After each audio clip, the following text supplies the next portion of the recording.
এজন্য ইস্তিগফার করা ছাড়া জাতিকে রক্ষা করার আর কোনো কি নাই বলেন? তুবু ইলাল্লাহি জামিআ আইয়ুহাল মুমিনুন লাআল্লাকুম তুফলিহুন। আল্লাহ তাআলা বলেন, হে মুমিনরা তওবা করো সকলে মিলে, জামিআ সকলে মিলে। সকলের মধ্যে কে আছে কে নাই? সবাই আছে। গত পরশু হাটাজারিতে ইস্তেসকা হয়েছে সোমবারে, আমিও পাশে ছিলাম। তো আমি বলতেছি যাদের কারণে বন্ধ তারা কেউ আসে নাই, আর যারা আসছেন তাদের কারণে বন্ধ হয় নাই। অতএব বৃষ্টি আপনাকে কারণে হয়তো না। এই মসজিদে যারা আছেন আপনাদের কারণে গরম আসে নাই, বুঝেন নাই কথা? যাদের কারণে গরম আসছে তারা আসে নাই।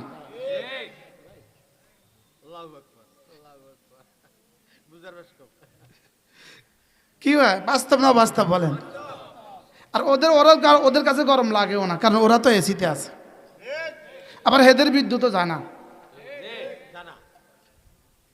কারণ হেদের বিদ্যুৎ গেলে তো বললে বিদ্যুৎ আল্লাহ চাকরি চলে যাবে, তো ওদের বিদ্যুৎও জানা।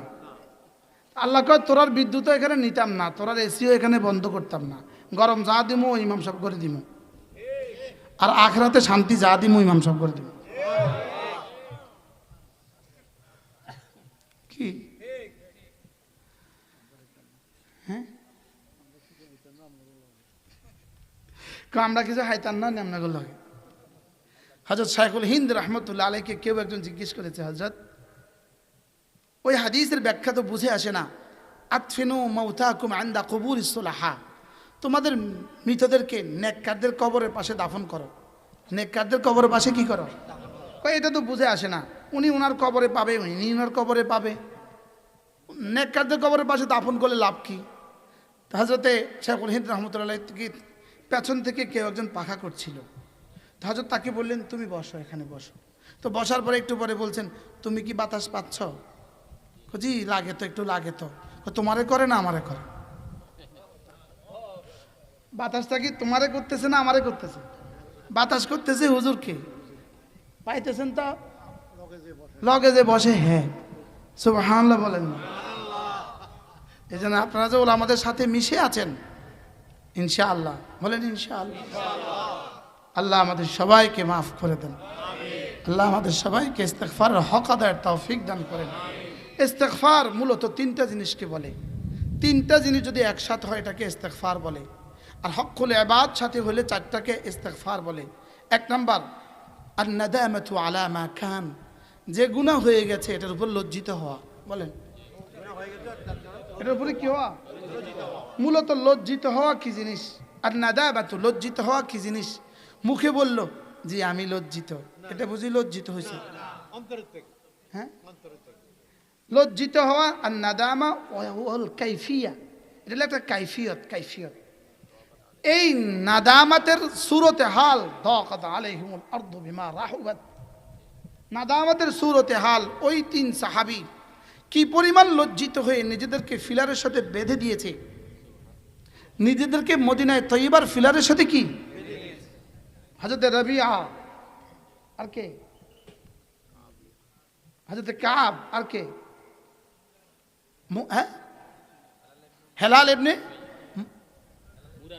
মুরারা, এই তিন সাহাবী ও সালাসাতু মিনাল মুখাল্লাফিন যারা এসে রাসূলকে বলেছেন, ইয়া রাসূলুল্লাহ তাবুকের যুদ্ধে আমরা যেতে পারিনি, তবে আমরা সত্য সত্যই বলবো আমরা খেজুর পাকার কারণে যেতে পারিনি। তাবুকের ময়দানে আমার যাওয়ার সৌভাগ্য হয়েছে। সেলিম ভাই, যেই কুয়াতে রাসূল পানি পান করেছেন ওই কুয়া দেখার সৌভাগ্য আমার হয়েছে। কুয়াটা কতটুকু হবে? এই আমাদের টেবিলটা বরাবর, এই টেবিলটা বরাবর এতটুকু, এই গোল। কুয়ার পানি ছিল নিচে, রাসূল ওই কুয়ার পাশে গিয়ে রাসূল থামছেন। 1400 সাহাবী, পানি হলো নিচে, এই পানি ছাড়া আর কোনো ব্যবস্থা ছিল না। তা আল্লাহর নবী সাহাবা একরাম কোনোভাবে একটু পানি তুলে রাসূলকে দিয়েছেন, রাসূল কুলি করে এই কুয়ার মধ্যে ঢেলে দিয়েছেন। কুয়ার পানি উপচে উঠছে, আর এই পানি দিয়েই সমস্ত সাহাবী পুরো সফর ওযু করছেন, গোসল করছেন। জরুরতে জিন্দগি শেষ করছেন। ওই কুয়াটা আগের মতোই আছে, কিন্তু এখন পানি নাই। এখন আর কুয়াতে কি নেই? এই কুয়ার পাড়ের দেয়ালে, ওই দেয়াল আগের দেয়াল, ওই দেয়ালে একটা হাদিস লেখা আছে। হযরত মুআজ ইবনে জাবাল রাদিয়াল্লাহু তাআলা থেকে বর্ণিত, তিনি বলেন, আল্লাহ রাসূল বলেন, ইয়া মুআজ, হে মুআজ, যদি তুমি আমার পরে কিছুদিন বেঁচে থাকো, লারা আইতা তাবুকা জিনানা, তুমি দেখবা তাবুক বাগানে বাগানে ভরা। এই ছিল রাসূলের হাদিস। আর আজকে তাবুকে চোখ যদ্দূর যাবে এদ্দূর শুধু সবুজ, শুধু আঙ্গুরের বাগান, আপেল, নাশপাতি, আঙ্গুর, আর হলো কি জয়তুন। তাবুকের জয়তুন পৃথিবীতে সেরা জয়তুন। আমি এক আঙ্গুরের বাগানে বয়ান করছি, 6 কিলোমিটার লম্বা। আমি এ পর্যন্ত তিনবার বয়ান করছি ওই বাগানে। 6 কিলোমিটার লম্বা আঙ্গুরের বাগান। এটা আরবদের মালিকানা। বাংলাদেশিদের এক বাগানে আমি গেছি, এটা অনেক বড়, 2-4-10 বিঘা হবে। বাংলাদেশিদের এক বাগান। পৃথিবীতে যত ফল আছে সব এখানে আছে। আমার কথা হলো, লারা আইতা তাবুকা জিনানা, তুমি তাবুককে দেখবা বাগানে বাগানে ভরা। রাসূলের এক শব্দ যদি 1400 বছরে এত পরিবর্তন হয়, আর তাবুক এতটা বাগানে বাগানে ভরা হয়, তো পুরো কোরআনের সত্যতা কত হবে বলেন? কি হয়? কোন প্রসঙ্গ বলছিলাম?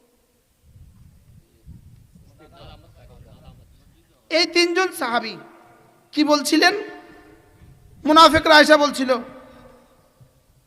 আমরা গরমের কারণে যাইনি, পারিনি,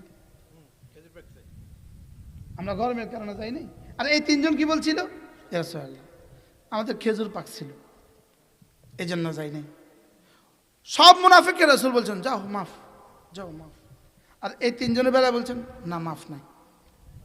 এই 3 জন সত্য বলছে না মিথ্যা বলছে? আর বাকি আলাদা কি বলছে? মিথ্যা বললে কি পেয়ে গেছে? আর এই 3 জনকে বলছেন, না মাফ নাই। মদিনায় এলান করছেন, খবরদার তাদের সাথে কেউ কথা বলতে পারবে না। বিবিদেরকে বলছেন, তোমরাও কথা বলতে পারবে না, তাদের সাথে কারো কোনো কথা নাই। এই 3 জন গিয়া মদিনায় তয়্যিবায় নিজেদের হাত খুঁটির মধ্যে বেঁধে ফেলছে, 3 খুঁটিতে 3 জন। আর বলল, রাসূল যতক্ষণ না আমাদেরকে মাফ না করে না খোলে, আমরা ততক্ষণ খুলব না। 40 দিন এক টানা, দিনে রাতে এরা খুঁটির সাথে বাঁধা। কতদিন? আচ্ছা, কি পরিমাণ এরা 40 দিন কাঁদছে? কয় বেলা কাঁদছে? কয়দিন? সাহাবীরা মসজিদে আসে, কেউ তাদের দিকে তাকায় না। তারা সালাম দেয়, কেউ সালামের জবাব দেয় না, কেউ তাদেরকে সালাম দেয় না। পড়ে আছে তো পড়ে আছে। 40 দিন পরে আল্লাহ তাআলা আয়াত নাযিল করছে, ওয়ালা থালাথাতিল্লাযীনা খুলিফু। ওই 3 জন যারা ময়দানে জিহাদে যায় নাই, এরা নিজেদেরকে এতটা তওবা করেছে, হাত্তা দাখাতিল আরদু বিমা রাহুবাত, জমিন তার প্রশস্ততা সত্ত্বেও সংকীর্ণ হয়ে গেছে। তো আল্লাহ তাআলা এদের তওবাকে কবুল করছেন। তো নাদামা কি জিনিস? এটা হলো বক্তব্যের নাম।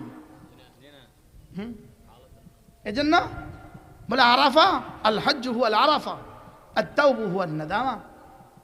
হজ হলো আরাফা, আর তওবা হলো নাদামা।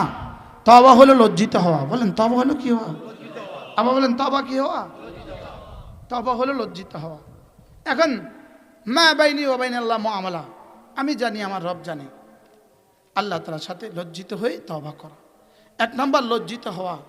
2 নম্বর কালউ মা কান, যা হয়ে গেছে তা সমূলে ছেড়ে দেওয়া। যে গুনাহ হয়ে গেছে সমূলে ছেড়ে দেওয়া। আর 3 নম্বর হলো আল আজমু আলা আন আদামে আওদাতিহা, জীবনে আর করব না বলে ওয়াদা করা। কয়টা? বলেন 1 নম্বর কি? লজ্জিত হওয়া। 1 নম্বর কি? 2 নম্বর গুনাহ যা হয়ে গেছে সমূলে ছেড়ে দেওয়া। 3 নম্বর আর করব না বলে ওয়াদা করা। বান্দার হক সম্বলিত যদি হয়, ওয়া ইন কানা মিন হুকুকিল ইবাদ, যদি বান্দার হক সম্বলিত হয়, চতুর্থ নম্বর শর্ত হলো আর রুজু ইলা সাহিবিহি, বান্দার হক বান্দাকে ফেরত দেওয়া। বান্দার হক বান্দাকে কি দেওয়া? ফেরত দেওয়া। এবার বলুন তো দেখি, রাস্তায় সিমেন্ট দেওয়ার কথা ছিল 1-3, উনি দিছে সিমেন্ট 1-7। এবার বলেন এই টাকাটা উনি এই 16 কোটি মানুষকে কবে ফেরত দিবে? বুঝেন নাই কথা? উনি এটা কবে ফেরত দিবে বলেন? হাসপাতালের ঔষধ বিক্রি করে ফেলেছে, এটা উনি কবে ফেরত দিবে? হ্যাঁ, রেলওয়ের মাল বিক্রি করে ফেলেছে, কবে ফেরত দিবে? তাহলে 4 নম্বর শর্ত কি?